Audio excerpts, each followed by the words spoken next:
tumepoteza karibu watu sasa. Hii ni mtu wa 7 sasa.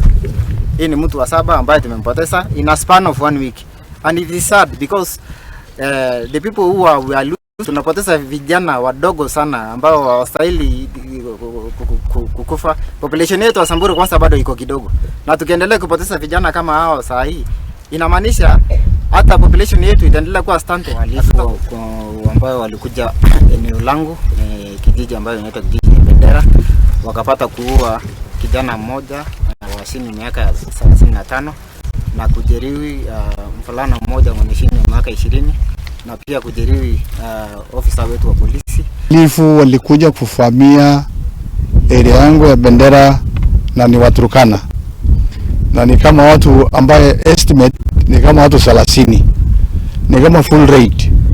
Na hiyo watu vile wakakuja kufika tu vijana ambao wanaoga, ambaye walikuwa karibu na mbuzi, na wakaua vijana, akaua kijana mmoja ambaye tumekuja sasa kushika kwa hapa, ndio kaburi ndio hii.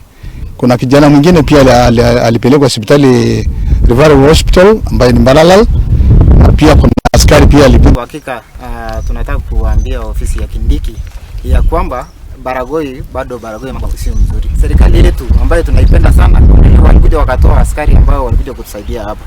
Tunaomba serikali ya Kindiki turudishie wao special forces, because tumekuja kuona kwamba ni wao tu ndio wanaweza sana na vita ya hapa.